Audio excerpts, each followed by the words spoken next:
샬롬. 오늘도 우리 하나님의 풍성하신 사랑과 은혜가 우리 성도님들의 삶 가운데 넘쳐나기를 소원합니다. 오늘 우리가 함께 나눌 하나님의 말씀 사무엘상 6장 13절에서부터 21절까지 말씀 가지고 함께 나눕니다. 벳세메스 사람들이 골짜기에서 미르베다가 눈이 들어 괴를 보고 그 본 것에 기뻐하더니 수레가 벳세메스 사람 여호수아의 밭 큰 돌에 있는 곳에 이르러 선지라. 무리가 수레의 나무를 패고 그 암소들의 번제물을 여호와께 드리고 레위인은 여호와의 궤와 그 궤와 함께 있는 금봄에 담긴 상자를 내려다가 큰 돌 위에 두매 그날에 벳세메스 사람들이 여호와께 번제와 다른 제사를 드리니라. 블레셋 5 방백이 이것을 보고 그날에 에그론으로 돌아갔더라. 블레셋 사람이 여호와께 속건 제물로 드린 금독정은 이러하니 아스돗을 위하여 하나요, 가사를 위하여 하나요, 아스글론을 위하여 하나요, 가드를 위하여 하나요, 에그론을 위하여 하나이며 드린 바 금쥐들은 견고한 성읍에서부터 시골의 마을에까지 그리고 사람들이 여호와의 궤를 놓은 큰 돌에 이르기까지 5 방백들에게 속한 블레셋 사람들의 모든 성읍들의 수대로였더라. 그 돌은 벳세메스 사람 여호수아의 밭에 오늘까지 있더라. 벳세메스 사람들이 여호와의 궤를 들여다본 까닭에 그들이 치사 50,000명을 죽이신지라. 여호와께서 백성을 쳐서 크게 살육하셨으므로 백성이 슬피 울었더라. 벳세메스 사람들이 이르되 이 거룩하신 하나님 여호와 앞에 누가 능히 서리요? 그가 우리에게서 누구에게로 돌아가시게 할까 하고 전령들을 기랏 여아림 주민에게 보내어 이르되 블레셋 사람들이 여호와의 궤를 도로 가져왔으니 너희는 내려와서 그것을 너희에게로 옮겨가라. 아멘. 예, 하나님의 임재를 상징하는 이 법궤, 언약궤죠. 블레셋 사람들에게 뺏겼던 이 언약궤가 이제 다시 벳세메스로 돌아오게 됩니다. 블레셋 땅에 하나님의 언약궤가 머무는 그 기간 동안에 7개월 동안에 이 블레셋 땅은 온갖 재앙으로 넘쳐났지요. 결국은 이 블레셋의 모든 땅이 하나님 앞에 항복을 하고 이 언약궤를 다시 원래 있던 곳으로 이스라엘 땅으로 되돌려 보내는 것입니다. 벳세메스의 사람들은 이 하나님의 임재를 상징하는 이 언약궤를 받지요. 그러나 이 언약궤를 지키지를 못합니다. 우리는 오늘 말씀 가운데서 왜 이 벳세메스 사람들이 언약궤를 지키지 못했을까? 그들이 잘했던 점과 그들의 부족했던 점을 오늘 말씀 가운데서 한번 생각해보고 나누어 보려고 합니다. 먼저 그들이 잘했던 것은 무엇이냐면요, 이 언약궤를 처음 받았을 때의 반응입니다. 이들은 언약궤를 보자마자 이 자신에게 돌아오자마자 이것에 대해서 기뻐하지요. 자, 여러분, 하나님의 임재를 상징하는 것이 언약궤라고 했습니다. 이들은 아무도 기대하지 않았는데 지금 뜻밖의 이 하나님의 그 임재가 이들 가운데 임하는 것입니다. 이 언약궤가 벳세메스 땅으로 돌아왔다는 것은 그 기대하지 않았던 그 언약궤를 뺏기고 나서 상실감에 있었던 이들 가운데에 느닷없이 다시 하나님이 찾아오신 것과 다름이 없다는 것이죠. 하나님은 우리에게 이렇게 언제 어느 때든지 간에 우리가 기대하지 않았던 그 순간에 하나님께서 언제든지 이렇게 찾아오실 수가 있습니다. 우리 가운데 하나님께서 임재로 하나님이 우리 마음 가운데서 떠나서 실망하고 때로는 마음 가운데 낙담 가운데 있을 때가 있죠. 하나님이 나와 멀리 떨어져 있다고 느껴서 그렇게 힘들어할 때가 있죠. 하지만은 어느 순간에 갑자기 또 이렇게 하나님이 우리 마음 가운데 찾아오시면서 우리들을 회복시키는 그런 순간이 다가올 때가 있다는 것이죠. 그럴 때 우리는 어떻게 반응을 해야 하는가?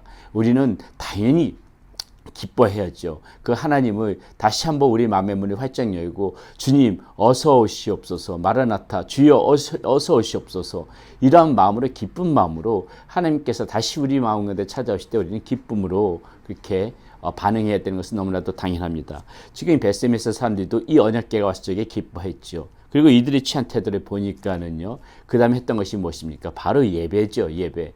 하나님이 우리 가운데 이렇게 다시 찾아온다면은 우리는 다시 그 하나님 앞에 신령과 진정한 마음으로 정성을 다해서 하나님 앞에 이렇게 예배를 드려야 되는 것입니다. 그것이 가장 먼저가 되어져야 되는 것이고요. 하나님은 언제 어디서든지 우리에게 예배를 받기를 원하시는 하나님이시기 때문에 하나님이 우리 가운데 찾아올 때 우리는 다시 무릎 꿇고 전심으로 이렇게 하나님 앞에 예배로 나가야 된다는 것이죠. 지금 벳세메스 사람들도 이 언약궤가 도착하니까는 그 언약궤를 맞이할 때 기뻐하고 그 다음에 바로 했던 반응이 이렇게 하나님 앞에 지금 예배를 드리고 있는 것이 오늘 본문 말씀 가운데서 보면 알 수가 있습니다.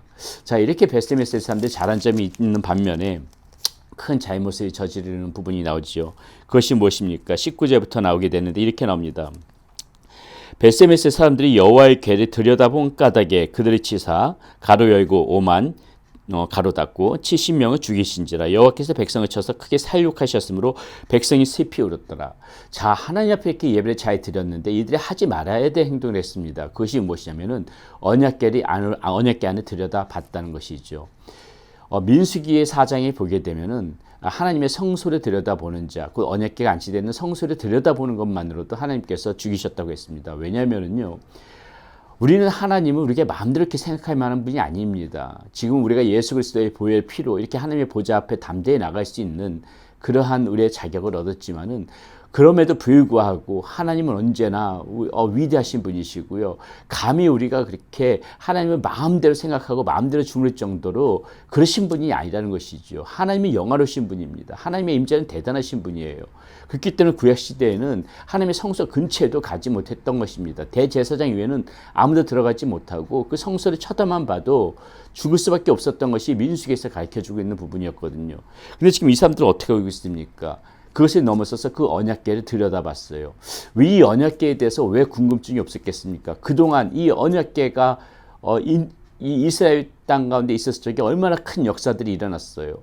이들은 또 이 블레셋 땅에서 아마도 소문으로 들었을 것입니다. 이 언약궤가 그 블레셋 땅에 있었을 적에 얼마나 많은 그 우상들이 다 죽게 될 그 땅에 재앙이 있었는지, 그런 이 언약궤가 과연 이 안에 무엇이 있기 때문에 그 시체에 대해서 이 사람들이 왜 궁금하지 않았겠어요? 단순히 이 너무나 호기심이 강했기 때문에 지금 이 언약궤를 들여다본 거 아니겠습니까?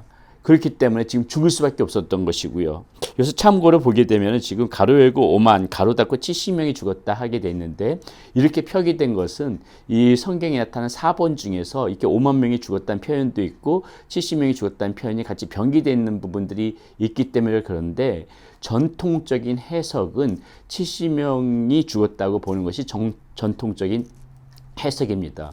왜냐하면 이 당시 벳세메스 사람들은 인구가 다 합쳐도 5만 명이 안 됐거든요. 그렇기 때문에 히브리 여러 사본에서는 이 5만 명을 생략하고 있고, 우리 한글 성경에도 보게 되면은 그래서 이 5만을 작은 글씨로 해서 가로로 그냥 참고적으로만 이렇게 놓은 것입니다. 전통적인 해석은 70명이 죽었다고 보는 것이고요.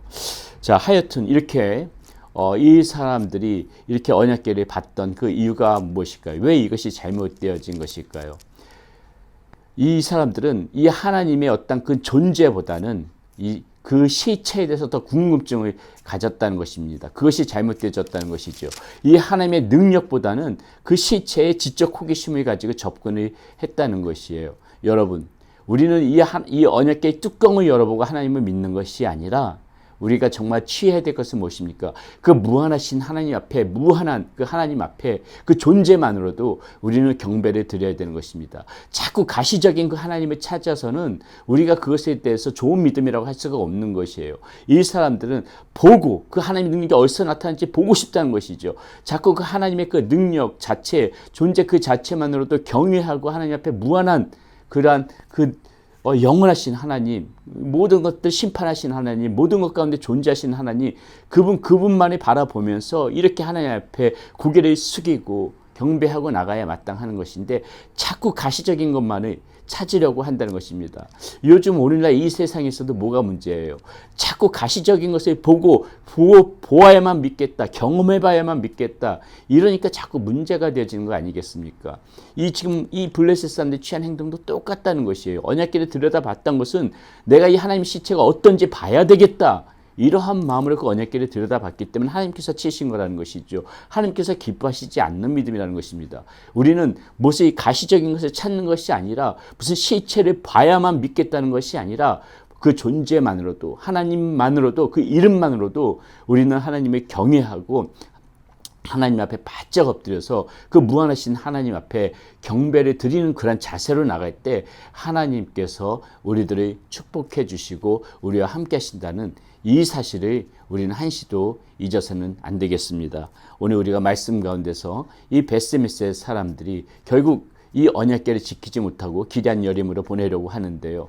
이 축복의 이 언약궤를 받고서도 왜 그것을 지키지 못했는가? 그들에게 잘한 점도 있었지만은 이렇게 하나님 앞에 큰 잘못을 저지른 그런 부분들도 있었다는 것을 알고 우리는 항상 이 하나님이 찾아올 때 언제든지 하나님 앞에 기쁜 마음으로 마음의 문을 열고 주 옆에 예배 드리며 우리가 꼭 무엇을 체험하고 어떤 그런 시체를 찾아서만 하나님을 믿는 것이 아니라 하나님 이름만으로도 그 존재만으로도 우리 하나님 앞에 늘 고개 숙이며 경외하며 경배하며 살아갈 때 하나님께서 여러분들 삶 가운데 큰 은혜로 역사하실 것입니다. 그렇게 살아가는 여러분들이 되시기를 바라겠습니다. 기도하겠습니다.